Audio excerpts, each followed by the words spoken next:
Live top academy के platform पर आप सभी का स्वागत है।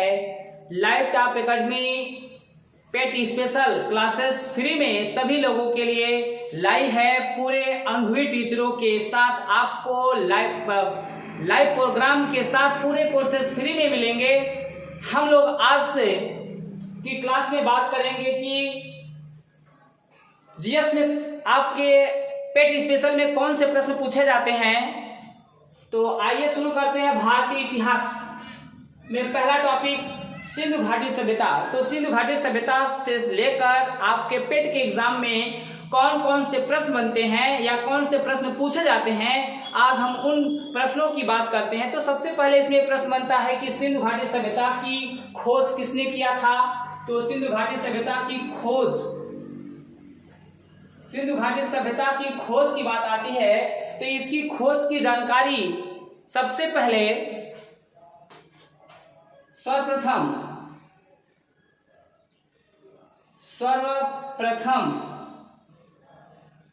चार्ल्स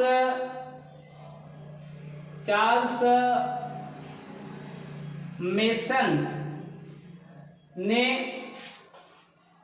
1826 ईस्वी में दिया था। लेकिन चार्ल्स मेसन के 1826 ईस्वी में जानकारी देने के बावजूद भी इस सिंधु घाटी सभ्यता की खुदाई नहीं हो सकी। लेकिन खुदाई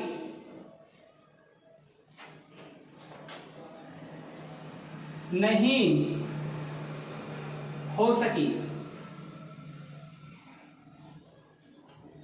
चार्ल्स मेसन के बाद सिंधु घाटी सभ्यता की जानकारी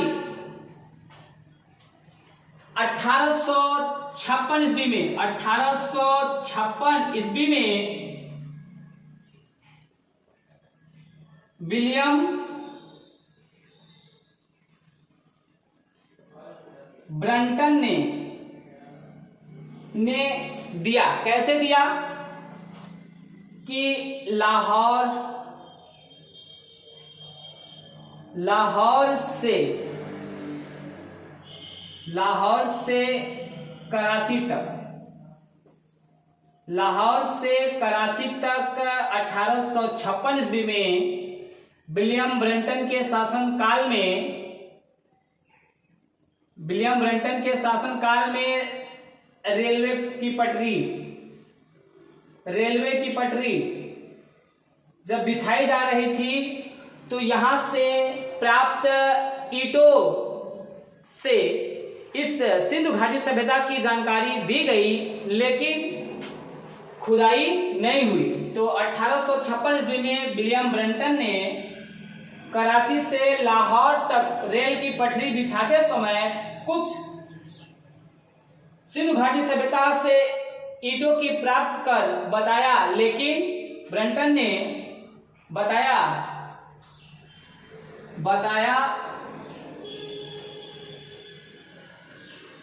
लेकिन खुदाई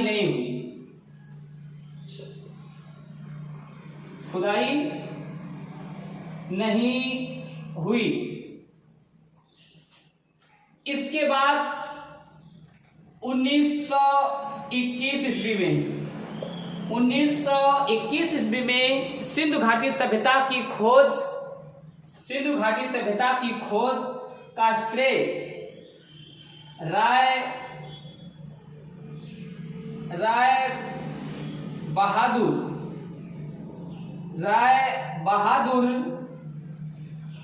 दयाराम साहनी ने किया था। तो यहां से प्रश्न आपको मिलता है कि सिंधु घाटी सभ्यता की खोज किसने किया था। तो दयाराम साहनी ने किया था। कब किया था? 1921 ईस्वी में। अब हम बात करेंगे कि सिंधु घाटी सभ्यता का विस्तार क्षेत्र को लेकर कौन से प्रश्न बनते हैं या पूछे जाते हैं। तो सिंधु घाटी सभ्यता का विस्तार कितने क्षेत्रों में है? तो सिंधु घाटी सभ्यता का अब हम पढ़ेंगे विस्तार। सिंधु घाटी सभ्यता का विस्तार किन किन देशों में है और सबसे अधिक विस्तार किस देश में है और किस देश में विस्तार सबसे कम है? तो अगला है सिंधु घाटी सभ्यता का विस्तार। सिंधु घाटी सभ्यता का विस्तार, इस विस्तार से संबंधित कौन से प्रश्न पूछे जाते हैं? कि पहला ही प्रश्न पूछा जाता है देशों को लेकर, सिंधु घाटी सभ्यता के देशों को लेकर कि सिंधु घाटी सभ्यता का विस्तार कितने देशों में है, इसका फैलाव कितने देशों में है? तो 3 देशों में। पहला ये देखिए भारत देश में, फिर यहां से आएगा जो दूसरा देश से पाकिस्तान देश में, और तीसरा जो है अफगानिस्तान देश में। तो सिंधु घाटी सभ्यता का विस्तार कितने देशों में है? 3 देशों में। कौन कौन से? पहला भारत, दूसरा पाकिस्तान, तीसरा अफगानिस्तान।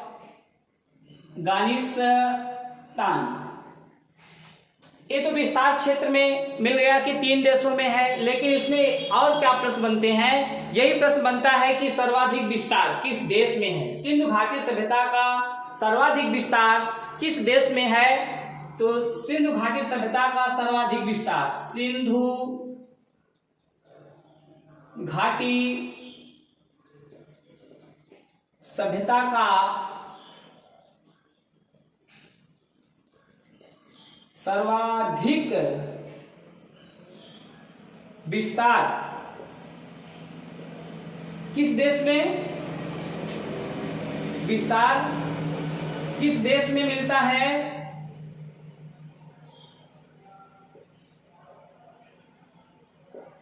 तो भारत में।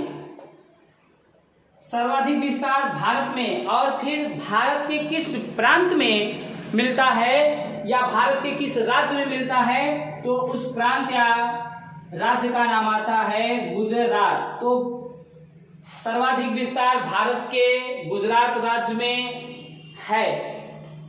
और ये भी प्रश्न यहाँ पूछा जाता है कि स्वतंत्रता प्राप्ति के बाद सिंधु घाटी सभ्यता के सर्वाधिक साक्ष्य किस देश से खोजे गए हैं?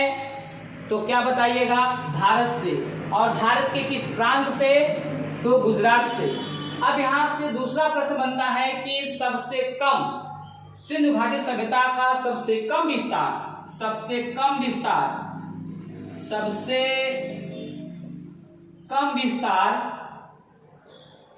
कम विस्तार किस देश में है?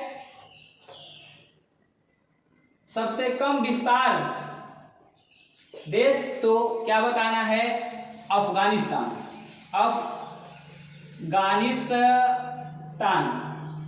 अफगानिस्तान में केवल 2 स्थानों पर सिंधु घाटी सभ्यता के साक्ष्य मिलते हैं, जिसमें पहला है सुरतगोई और दूसरा है मुंडीगांव। अफगानिस्तान के केवल 2 स्थानों पर ही सिंधु घाटी सभ्यता के विस्तार के साक्ष्य मिलते हैं। तो भारत में सर्वाधिक विस्तार और अफगानिस्तान में कम विस्तार। अब बात करते हैं कि इसका विस्तार के बाद जो इसका उत्तरी बिंदु कौन सा बनता है, दक्षिणी बिंदु कौन सा है, उत्तरी बिंदु कौन सा है, पश्चिमी बिंदु कौन सा है, इसके बिंदु को लेकर क्या प्रश्न बनते हैं। तो अब हम पढ़ेंगे सिंधु घाटी सभ्यता के विस्तार के प्रमुख बिंदु।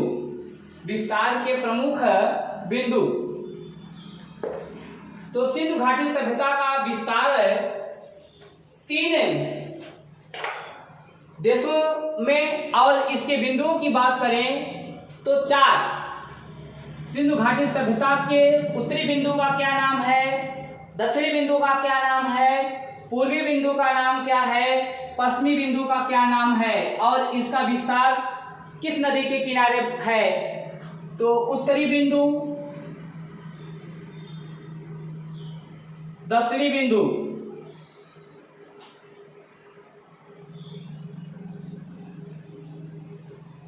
ये पश्चिमी बिंदु और ये आपका पूर्वी बिंदु, ये सिंधु घाटी सभ्यता के प्रमुख बिंदु। तो इस बिंदु को कहेंगे उत्तरी बिंदु, दक्षिणी बिंदु, दक्षिणी बिंदु, पूर्वी बिंदु,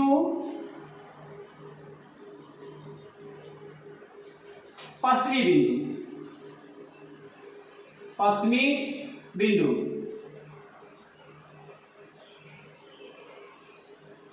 पश्चिमी बिंदु, सिंधु घाटी सभ्यता का उत्तरी बिंदु का क्या नाम है?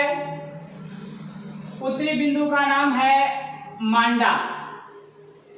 उत्तरी बिंदु का नाम है मांडा। दक्षिणी बिंदु का क्या नाम है? दक्षिणी बिंदु का नाम है दैमाबाद। दैमाबाद। पूर्वी बिंदु का क्या नाम है? आलमगीरपुर। आलमगीरपुर।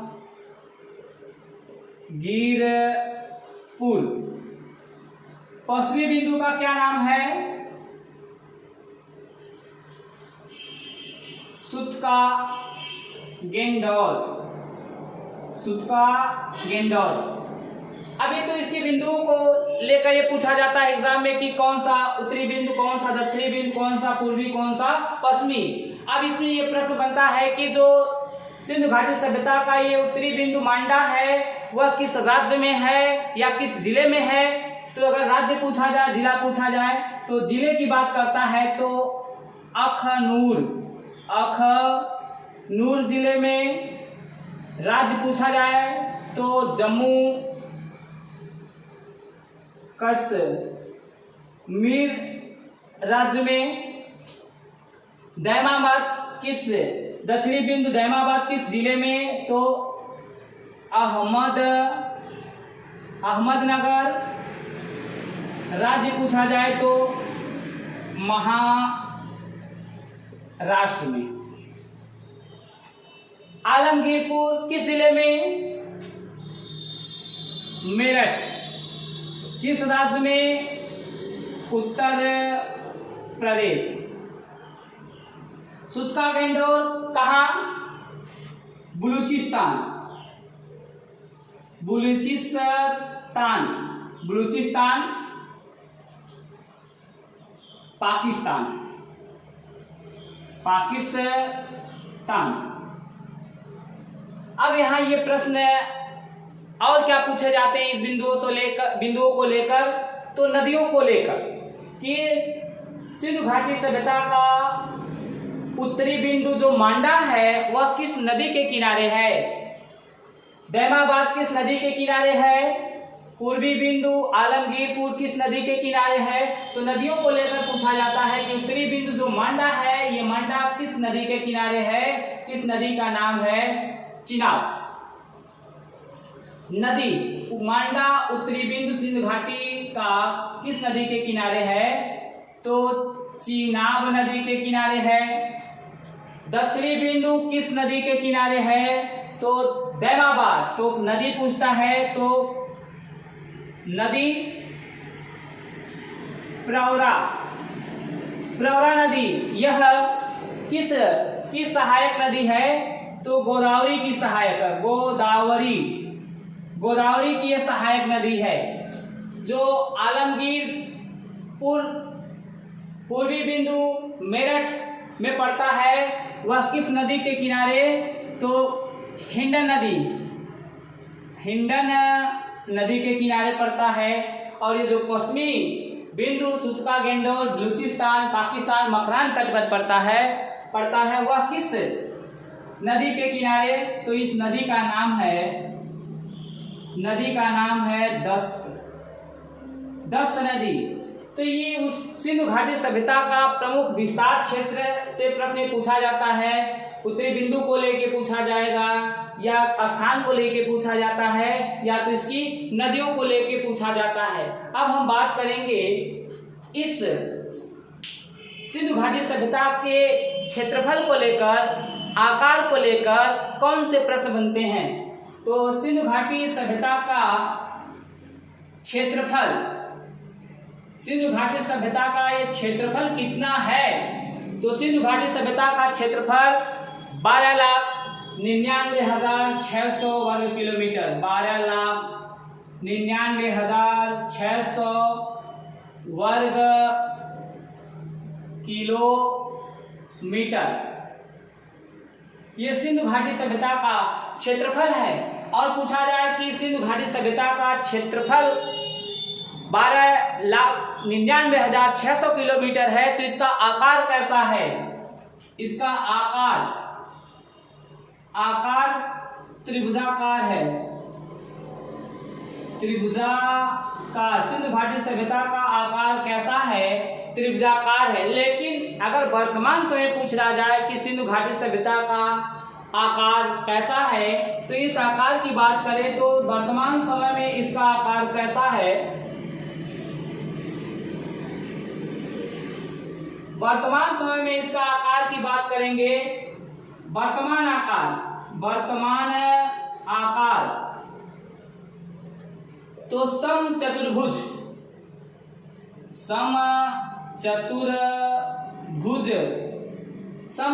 आकार का है। और वर्तमान क्षेत्रफल की बात करेंगे, तो वर्तमान क्षेत्रफल कितना है। तो 16 लाख से 17 लाख वर्ग किलोमीटर, 16 से 17 लाख वर्ग किलोमीटर। क्योंकि खोज होने के कारण इसका जो क्षेत्रफल है यह और क्या हो रहा है, बढ़ रहा है, इसकी वृद्धि हो रही है। इसके कारण ये क्षेत्रफल में क्या हो रही है, बढ़ोतरी हो रही है, यानी इसका क्षेत्रफल क्या हो रहा है, बढ़ रहा है। अब हम बात करेंगे सिंधु घाटी सभ्यता की लिपि को लेकर। आपके पेट के एग्जाम में कौन सा प्रश्न पूछा जाता है लिपियों को लेकर। तो सिंधु घाटी सभ्यता की लिपि किस प्रकार है। तो सिंधु घाटी सभ्यता की लिपि जो है भाव चित्रात्मक है। कैसी लिपि है, भाव चित्रात्मक है। और इस लिपियों में कितने अक्षर हैं, या इसके लिपि में अक्षरों की संख्या कितनी है। जैसे देवनागरी लिपि में अक्षरों की संख्या 52 है, उसी प्रकार से सिंधु घाटी सभ्यता में लिपियों की संख्या में अक्षरों की संख्या कितनी है, लिपियों में अक्षरों की संख्या कितनी है। तो सिंधु घाटी सभ्यता की लिपि की बात करते हैं।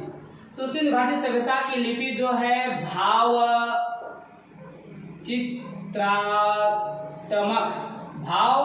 चित्रात्मक लिपि। अब इस लिपि में अक्षरों की संख्या कितनी है। तो 400, कितनी है, 400। अब इस लिपि के लिखने के तौर तरीके को क्या कहा गया है। लिपि के लिखने के तौर तरीके को, सिंधु घाटी सभ्यता के लिपि के लिखने के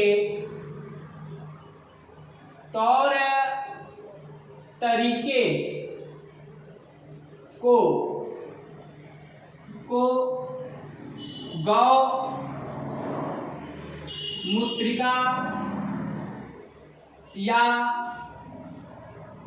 हलावर्त कहा गया है, हलावर्त कहा गया है। अब इसलिए सबसे इंपॉर्टेंट प्रश्न बनता है कि सिंधु घाटी सभ्यता की लिपि को किधर से लिखा जाता है, दाएं से बाएं लिखा जाता है कि बाएं से दाएं लिखा जाता है। तो इसको जानने के लिए देखिए किधर से किधर लिखा जाता है। तो सिंधु घाटी सभ्यता की लिपि में जो अभिलेख होते हैं वह सर्पिलाकार में होते हैं। जब सर्पिलाकार आकार हो गया तो यहां से हमने देखिए स्टार्ट किया किधर से, ये हमारा कौन सा भाग होगा, दायां होगा। और ये जब इधर से दाएं से आए, इधर से फिर हम इधर जा रहे हैं तो इधर से इधर जा रहे हैं, बायां होगा। ये वाला भाग कौन सा होगा? बायां होगा। फिर ये कौन सा होगा? दायां होगा। ये कौन सा भाग होगा? बायां होगा।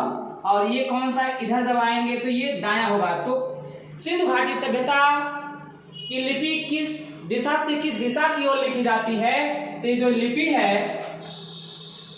लिपि है वह दाएं से बाएं ओर लिखी जाती है। दाएं से बाएं ओर लिखी जाती है। दाएं से बाएं ओर लिखी जाती है। जब अभिलेख एक पंक्ति से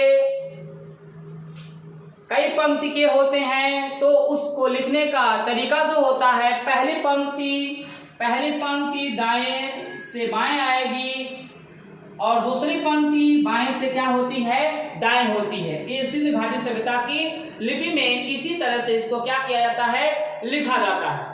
अब इसमें हम बात करते हैं कि ये जो सिंधु घाटी सभ्यता है इसके निवासी कौन थे? सिंधु घाटी सभ्यता के निवासी कौन थे? कहाँ के लोगों के द्वारा इस सिंधु घाटी सभ्यता को बसाया गया है? तो सिंधु घाटी सभ्यता के जो निवासी थे वह द्रविड़ थे। कौन थे?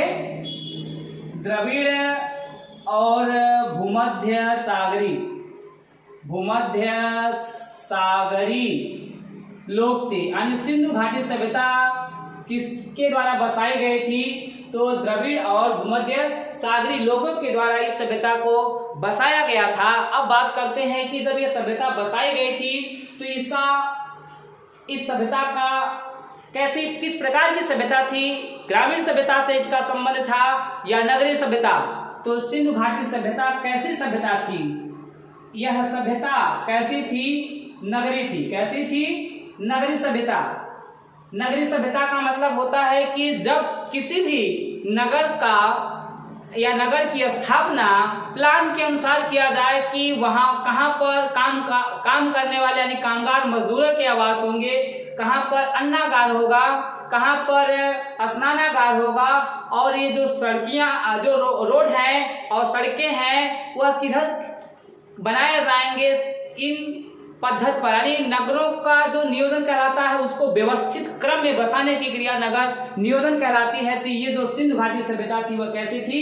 नगरी थी। कैसी थी? नगरी थी। अब बात करेंगे कि यहाँ के लोग वस्त्र, सिंधु घाटी सभ्यता के लोग किस प्रकार का वस्त्र पहनते थे? तो सूती वस्त्र और ऊनी वस्त्र।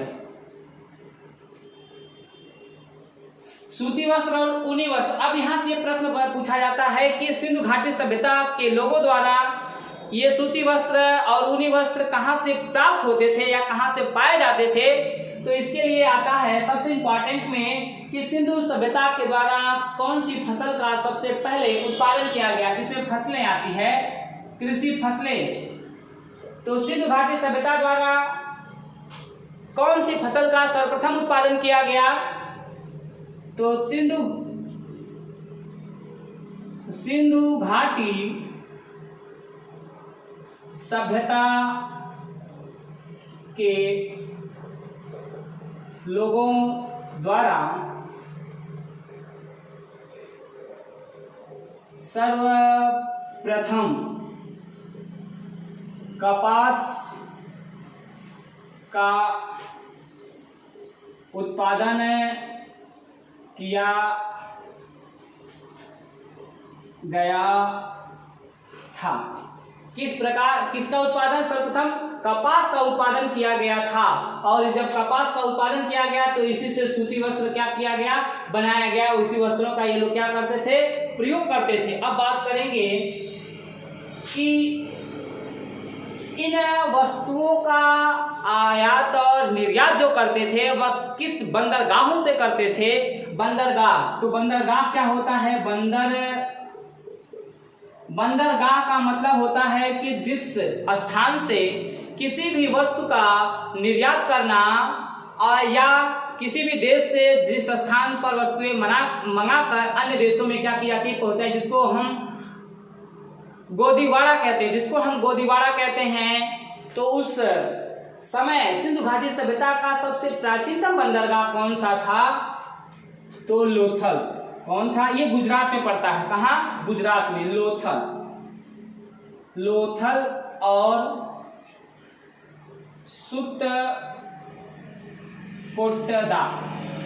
ये सिंधु घाटी सभ्यता के प्रमुख बंदरगाह कौन कौन से थे? लोथल और सुत्तकोटदा थे।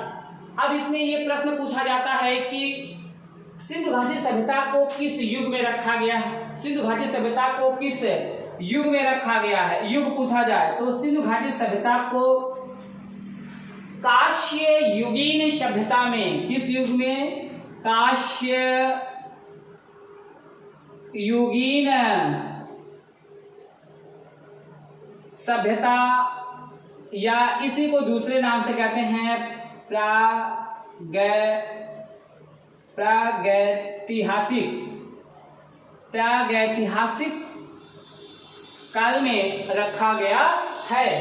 अब यहाँ कांस्य युगीन सभ्यता क्यों कहा गया है? इसलिए कहा गया है कि इन सभ्यता के लोगों को किसका किसका ज्ञान था? किसका किसका ज्ञान था? तो इन सिंधु घाटी सभ्यता के लोगों को कांसा, तांबा,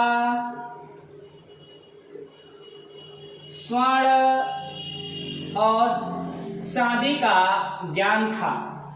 लेकिन सबसे इंपॉर्टेंट प्रश्न बनता है कि किसका ज्ञान नहीं था? तो सिंधु घाटी सभ्यता के लोगों को लोहे, नोट करके लिख लीजिए, एकदम इंपॉर्टेंट है ये, नोट में लोहे का ज्ञान, लोहे का ज्ञान नहीं था। सिंधु घाटी सभ्यता के लोगों को किसका ज्ञान नहीं था? तो लोहे का ज्ञान नहीं था। अब बात करते हैं कि सिंधु घाटी सभ्यता में और कौन कौन सी चीजों के साक्ष्य हमें नहीं मिला है। सिंधु घाटी सभ्यता में और के जो प्रमुख नगर हैं, उन नगरों में से कौन कौन सी चीजों का साक्ष्य हमें नहीं प्राप्त है? तो सबसे इंपॉर्टेंट यहाँ प्रश्न बनता है कि सिंधु घाटी सभ्यता के किसी भी नगर से मंदिर के अवशेष नहीं प्राप्त हुए। तो एकदम नोट करके लिखिए, एकदम इंपॉर्टेंट प्रश्न है कि सिंधु घाटी सभ्यता में किसका साक्ष्य, सिंधु घाटी सभ्यता के नगरों से किसका साक्ष्य नहीं मिला? तो ये प्रश्न बनता है कि सिंधु घाटी सभ्यता के किसी भी नगर से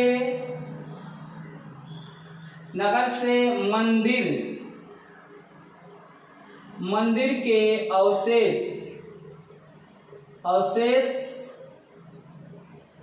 या इसको हम कह सकते हैं साक्ष्य, अवशेष या साक्ष्य नहीं मिले हैं। और इसमें जो दूसरा प्रश्न बहुत इंपॉर्टेंट बनता है कि सिंधु घाटी सभ्यता के लोग किस औजार से या हथियार से परिचित नहीं थे? तो सिंधु घाटी सभ्यता के लोग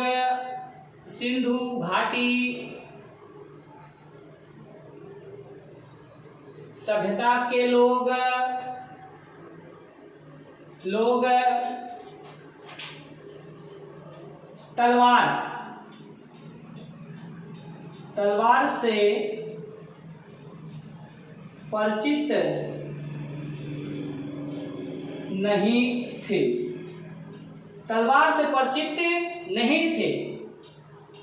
और फिर इसमें प्रश्न इंपॉर्टेंट पूछा जाता है कि सिंधु घाटी सभ्यता की तिथि कब से कब मानी गई है, इसका समय कब से कब है? तो सिंधु घाटी सभ्यता की तिथियों के निर्धारण में विभिन्न विद्वानों में मतभेद है। फायर सर्विस ने, मेयर ने, अवनीश चंद्र दास ने, विभिन्न विद्वानों ने इसके तिथियों को लेकर बहुत ही मतभेद पैदा कर दिया है कि इसकी सर्वमान्य तिथि क्या बनती है। तो सर्वमान्य तिथि के बारे में कि इसके अवशेषों से पता चलता है कि सिंधु घाटी सभ्यता की तिथि कब से कब तक है। तो रेडियो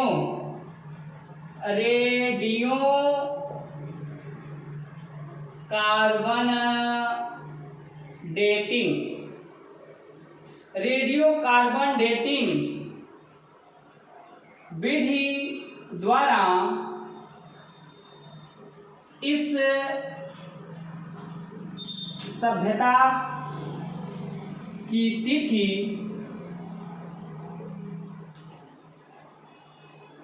2350 ईसा पूर्व से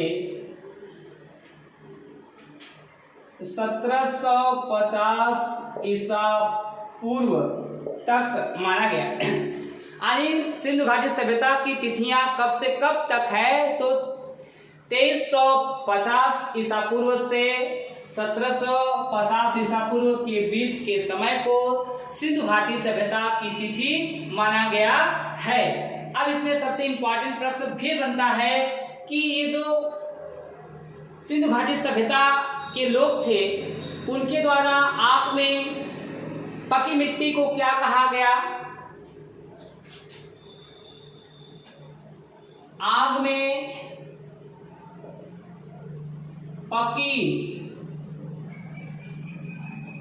मिट्टी को टेराकोटा कहा जाता है। टेराकोटा कहा जाता है, लेकिन टेराकोटा की आकृतियों या कलाकृतियों में गाय की आकृति का कोई साक्ष्य नहीं मिलता है। टेराकोटा की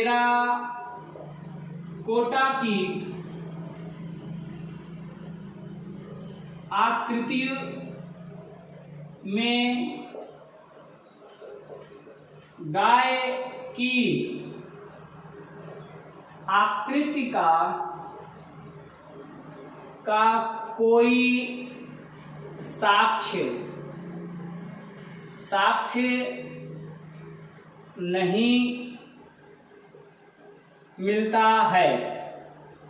नहीं मिलता है। टेराकोटा में गाय की आकृतियों का साक्ष्य नहीं मिलता है। किन पशुओं की आकृतियों का साक्ष्य मिलता है? तो मिलने वाले पशु गैंडा, हाथी, भेड़, बाघ, सभी पशुओं की इत्यादि पशुओं की आकृतियों का साक्ष्य मिलता है, लेकिन गाय की आकृति का साक्ष्य नहीं मिलता है। अब इसमें सबसे इंपॉर्टेंट प्रश्न भी पूछा जाता है मोहरों के लेकर कि सिंधु घाटी सभ्यता के मोहरों पर किस पशु का अंकन किया गया था या किया जाता है? तो सिंधु घाटी सभ्यता की मोहरों पर, सिंधु घाटी सभ्यता की मोहरों पर, सिंधु घाटी सभ्यता की मोहरों पर एक श्रृंगी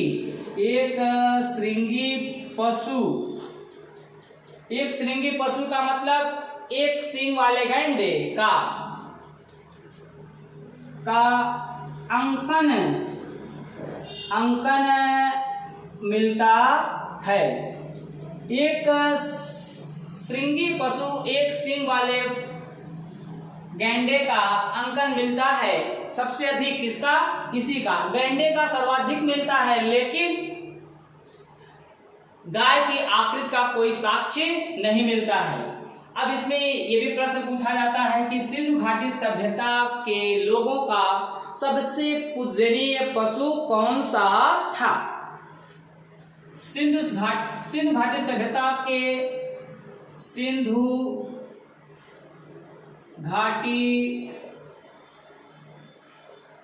सभ्यता के लोगों का सबसे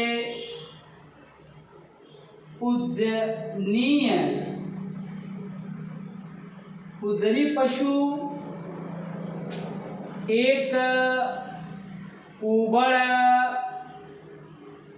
वाला सांड। एक कुबड़ वाला सांड सबसे पूजनीय पशु था। ये कुबड़ वाला सांड सबसे सिंधु घाटी सभ्यता के लोगों का सबसे पूजनीय पशु था। अब इसमें एक प्रश्न बनता है कि सिंधु घाटी सभ्यता के लोगों को घोड़े के अस्थि पंजर के अवशेष कहाँ से मिले? सिंधु घाटी सभ्यता के लोगों को घोड़े के अस्थि पंजर के अवशेष कहाँ से मिले? तो घोड़े की अस्थि पंजर के अवशेष 3 स्थानों से मिले, जिसमें पहला है लोथल,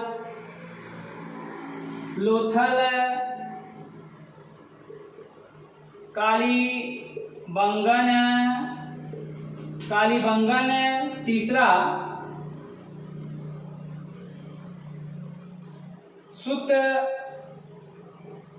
सुतकोटदा। इन 3 स्थानों से लोथल, कालीबंगन और सुतकोटदा से घोड़े के अस्थि पंजर के साक्ष्य मिले हैं। अब इसमें बात करें, सिंधु घाटी सभ्यता में सबसे इंपॉर्टेंट प्रश्न ये पूछा जाए कि सिंधु घाटी सभ्यता में ग्रिड पद्धति क्या थी? सिंधु घाटी सभ्यता में ग्रिड पद्धति, कौन सी पद्धति? ग्रिड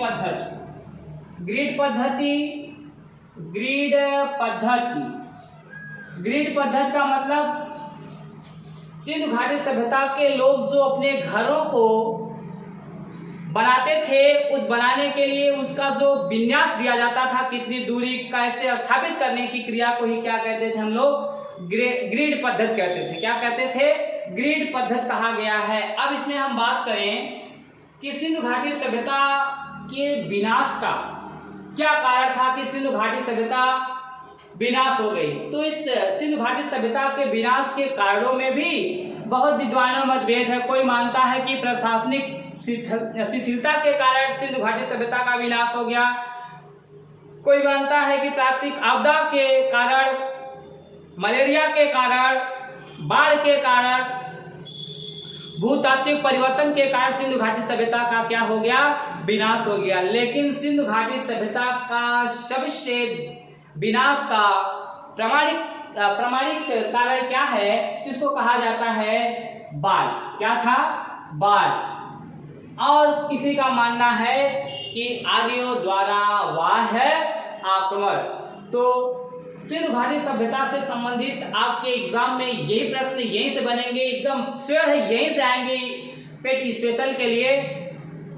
तब तक के लिए लाइव टॉप एकेडमी की ओर से आप सभी का स्वागत और धन्यवाद दिया जाता है कि हम लोग आप लोगों के लिए पेट स्पेशल करके एकदम पूरी टीम के साथ जीएस, मैथ, हिंदी का पूरा कोर्सेस 30 दिन के अंदर दिया जाएगा लाइव। तो live top academy app download कीजिए, सब्सक्राइब कीजिए, शेयर कीजिए और इस चैनल से, इस एकेडमी से आप लोग क्या करिए? ज्यादा से ज्यादा जुड़िए। सभी को मेरा नमस्कार।